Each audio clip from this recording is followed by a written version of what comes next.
Hello everyone, I hope you're enjoying the PSP performance upgrade. Right now I'm going to be getting into a preliminary Nintendo 64 performance upgrade. I'm going to go over a few things, do a few tests here.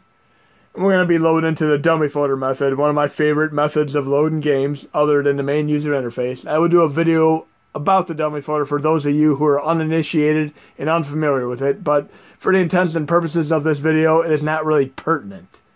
You can still run from the main user interface per normal with the typical command lines. Right now I'm going to load content, start directory dummy folder, Nintendo 64.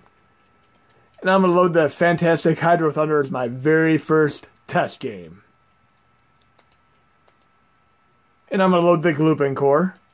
Moopin is a great core, but it is not as optimal for use on the Mini as Gloopin is. That's just the way it is. Moopin is fantastic for Android use and for PC use and otherwise other systems, but for the Mini, it doesn't work as well.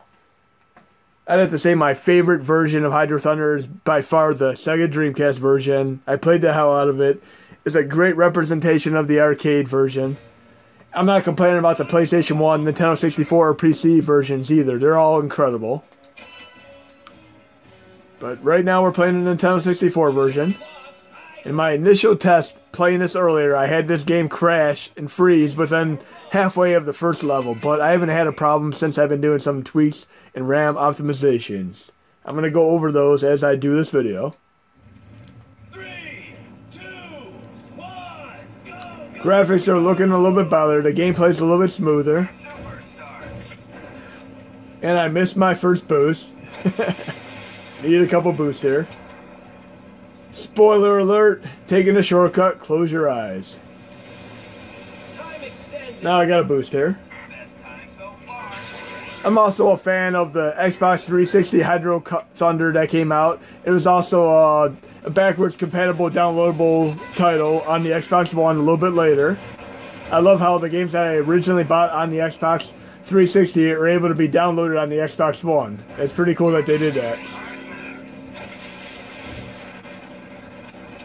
Not trying to be a fanboy either. I have systems from Nintendo, Sega, Sony, as well as Microsoft, so I'm a fan of them all. I remember when I first got this game for the Sega Dreamcast back in, I believe it was 1999. I had the game before the system even came out. Yes, the games were on the shelf an entire week before the system was released. That was kind of a bad choice of marketing right there.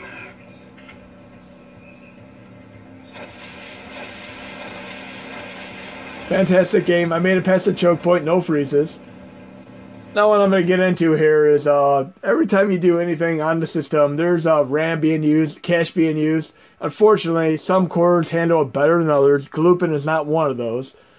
So I'm simply going to quit back to the main user interface. And I have my system set up for intentional C8 errors right now because a few people are having issues with those. I'm going to shut down my system now. And I'm going to get a C8 error. What happens if you get a C8 error like this? It is completely harmless and just a little bit of a nuisance. What you're going to want to do is power the system back on, then immediately back off, and it'll shut down normally. So I'm going to power it on, then off, then it shuts down normally. And there are a myriad of factors that lead to these type of C8s. You can sometimes just uninstall and reinstall RetroArch once or twice and be fine, but if you do have this issue, do not worry about it. It's not harmful at all. You can still run fine. I'm going to power the system back on. And think of if you're running a computer and things start getting a little bit sluggish and you do your Control-Alt-Delete, and you have Google Chrome and you see 11 instances of Google Chrome open. And I'll show you that when I switch over to the computer if I get to that point. And I'm going to load back into my dummy folder method. Now that I have the memory completely cleared out, the cache is completely cleared out. Like I said, it varies per core. Some cores are very well optimized, and the memory's cleared out, but the Nintendo 64 cores were never good for that. I'm going to load content here. I'm going to do my second test game. We're going to do the fantastic Road Rash. I'd have to say my favorite version of this would be the 3DO and PlayStation 1 versions. They were impeccable productions. And one thing that's very interesting with Nintendo 64 is the design limitations of the system and how they mask certain things, which I'll show you in this video here. I do love that, like Tony Hawk, they were able to get some real music into the game.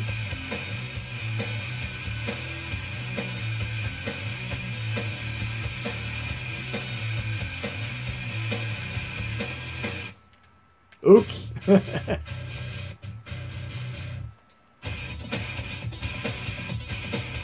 Now, one of the first design things that you see if you look in the background, you notice that there's a fog there kind of masking the drawing distance.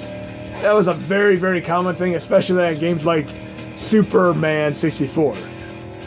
But when they got the PlayStation 1 and they had the drawing distance, the pop-in issues, they were pretty clever and designed it by going around the corner and such. You would have a building in the foreground, like say that tree there in my back left, that would kind of mask the drawing distance rather than just having fog as the main thing to mask it. This is a pretty good representation of Road Rash, but again, I love even the Sega Genesis versions as well as the PlayStation 1 and 3DO versions. They're untouchable. And they really need to bring this game back for a system like PlayStation 4 or Xbox One or even the Switch. But I'm going to quit RetroArch again, and I'm going to shut down the system again. They clear out the memory. And it works out far better this way. C8 error again, going to power on, power off, and then power back on. If you try loading game after game, you're going to have kind of locked up memory, and you're going to end up having a game freeze or crash on you in no time.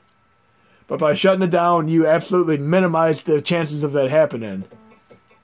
So I'm going to load back into my third test game, and we still have not had a crash or freeze. But when I've left the system running, I would have a crash or freeze after loading a few games in a row, due to the bad optimization with memory and RAM. Just how it is. Low content, start directory. Now we're going to load a sports game. How about NBA Live 2000? These sports games really hold up well over time. One game I still played, I probably played several hundred hours worth, is Lakers vs. Celtics for the Sega Genesis. It never ever gets old. EA Sports. It's in the game. It's in the game now, but if you go into the future of the current games, they love to shut down the servers on you and have the microtransactions and all that fun stuff. We don't have to worry about that in the past. And these games are a case-by-case scenario. It's not like you can just emulate the core itself or the emulator and have every game work 100%. A lot of these games have dedicated designs to them that are embedded within the cartridge. The program for the cartridge alone. Just look at the expansion pack for the Nintendo 64 and the games that run that. Again, I've been running for approximately 3 hours off and on with these games and not a single crash or freeze. Again, some games will be more stubborn than others. Obviously, if you try loading a game like Shadows of the Empire, which didn't even work well on Project 64 back in the day, you're going to have issues. So you have to kind of know the general Project 64 compatibility as a base point.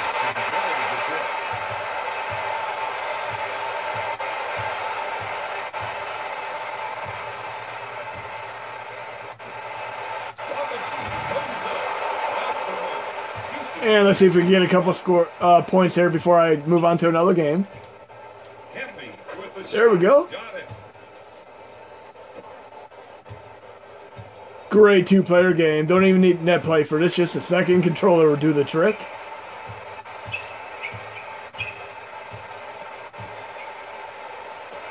Again, these optimizations are mainly for Gloopin. As I said, Gloopin handles this way better than Moopin for right now. Oh, kind of a failed layup there. Need to close the score gap here. See if I can do it without failing.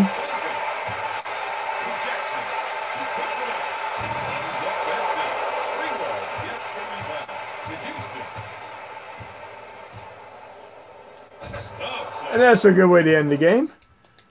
Now I'm going to shut down the system while I'm within the RetroArch menus. Same thing. That C8's there, but it doesn't show like it's there, so I'm going to power on and power off. And then I'll get a proper shutdown. Then I'm going to power back on, and we're going to go into our fourth test game. And again, one thing that I've told people over time is that the first party games tend to be the best running games. So when you run games such as Mario 64, Mario Kart, F-Zero, Wave Race, they tend to be the best performing games. They're in-house, and they're really what the emulator's all about. There are special things such as the Indiana Jones games that are quite a bit different as far as the cartridge format. Low content, start directory. And for the record, I was able to play Mario Kart for a good hour without a single problem earlier. That was one of the games I played the most since people love that the most. Loop it again. And let's see how this runs. Now we'll get this upgrade out today or tomorrow. As I said, you're not going to expect miracles, but it is running far more stable than it ever has before.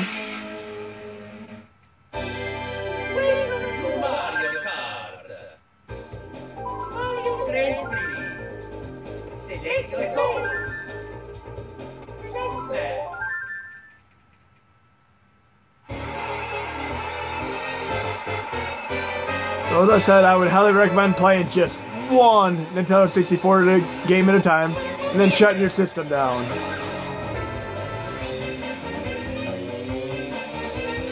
There's a very, very limited memory and cache to work with, and by shutting the system down, you absolutely ensure it's closed down. Now I'm going to give you an example of how this works when I switch over to the computer in a minute. So this is running incredibly nice.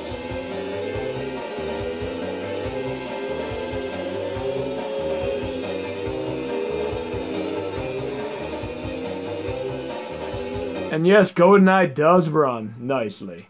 I'm going to close content right now. I'm going to do this without shutting the system down. And I'm kind of playing the lottery here because my RAM and memory usage and cache can overload and just crash or freeze the game upon loading a secondary game. But by shutting the system down, I avoid that. But right now, I'm going to close content. Then I'm going to load content again. And again, this is not 100% effective. But I'm going to load GoldenEye for a test here. Looping again. And I'm kind of at bay with the memory usage right now since I didn't shut it down.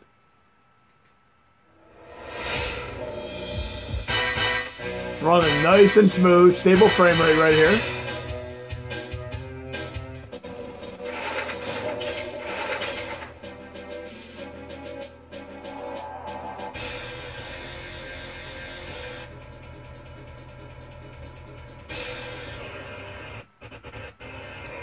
It's running pretty nicely. My controller isn't quite set up for the control scheme here. That's one thing that's always been a little bit of an irritation with Nintendo 64 emulators is getting a proper setup for first-person games. But it's nice and smooth here. Very nice and smooth. But now I'm going to shut the system down and do one final test game. Let's get my intentional theater here. Power on, power off.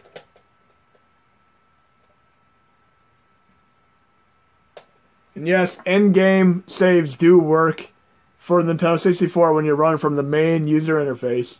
They've been a lot more reliable now with the recent comp changes. So my final test game is going to be the awesome F-Zero GX. Should I say just F-Zero? Let's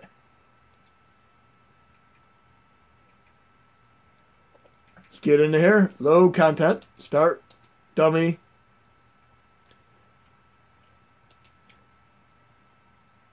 And we'll load F-Zero X. Loop in. And with these tweaks, this runs exceptionally well. Very, very nice and seamless experience. I made it very, very far in this game before switching to another.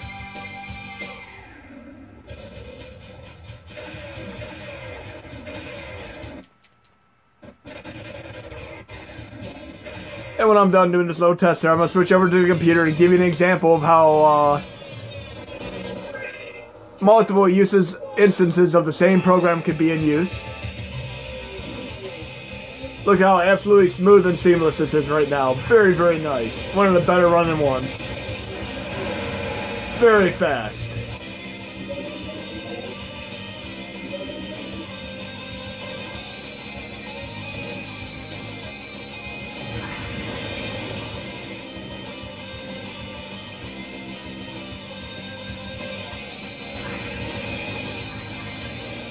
And many of you who are F-Zero fans would know that F-Zero GX on the GameCube is one of the hardest games, especially the story mode.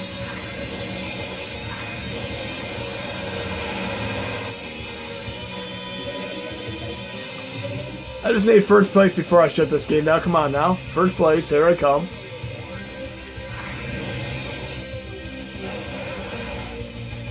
I'm good. I got my first place. Almost. I'm about to lose it.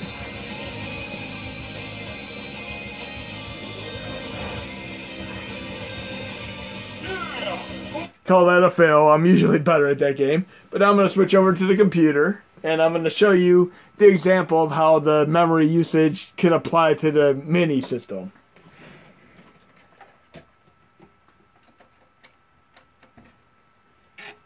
So I'm going to be on the computer here. I'm going to Control-Alt-Delete my task manager. See how many instances of Chrome I have open?